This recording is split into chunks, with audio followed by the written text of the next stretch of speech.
I said that America's role would be limited and that we would not put ground troops into Libya. But news outlets across the globe, including the New York Times and Fox News, have discovered that Americans have been on the ground in Libya for weeks.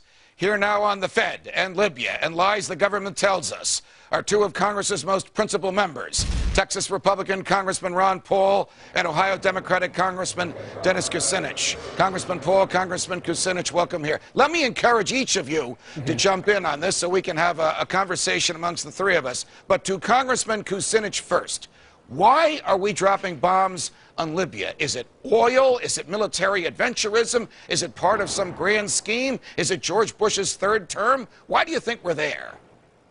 I don't know that we can even get to that until we start by insisting that the president had no right to do that, that what he did was against the Constitution, Article 1, Section 8, that it exceeds even the War Powers Act, that it exceeds the UN mandate, and that we have a presidency right now that is dangerously close to being an imperial presidency, because what the White House is doing essentially is nullifying the role that Congress has.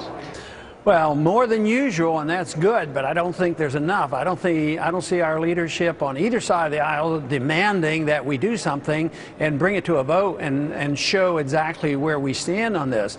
So I'm afraid we'll slip into another war again, and that's very unfortunate for us.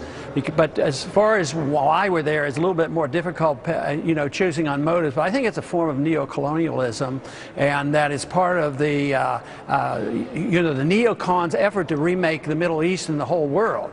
You ask about troops in Libya, and they fib or lie about that, whether the troops are, oh, the CIA, they're not troops, and yet they're the ones who launch the bombs and the missiles.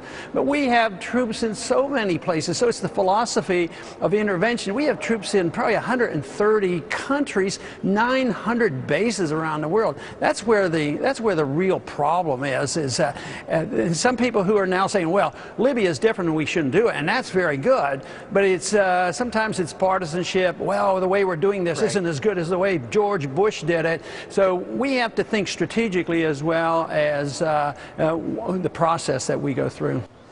I'm not sure, but I will tell you this, that as a Democrat, I feel that our leadership had the obligation, the minute that they were notified by President Obama, that he intended to participate in an attack on Libya. Our leadership had a responsibility right there to tell the president, wait a minute, Mr. President, you cannot do that without going to the entire Congress. So this is the complaint that I have about the Democratic leadership. And frankly, as members of Congress, it's not really our right to give away. That right was put in the Constitution at the beginning of this country, so that there'd be checks and balances, and we're moving those checks and balances aside in favor of an imperial presidency. Congressman Paul, I agree entirely with Congressman Kucinich. This is how freedom is lost.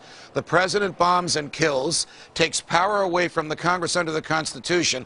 The Congress does nothing about it, and then future presidents use what this president is doing as precedent for that behavior. This is how the Constitution is manipulated. This is how freedom is lost and lives are lost, and there are no consequences.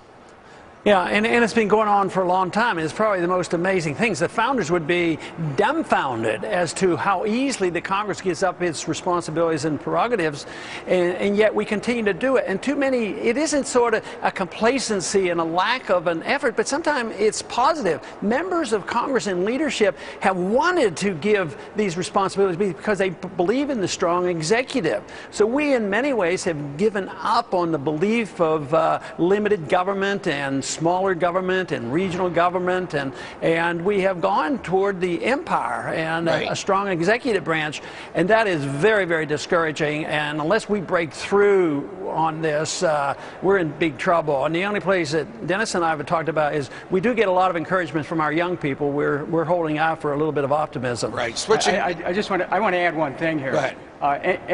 What Congressman Paul says about the reach for empire is absolutely right. But what we have to keep in mind is that empire is a big ticket item, and it's really beyond our ability to pay for it. Absolutely.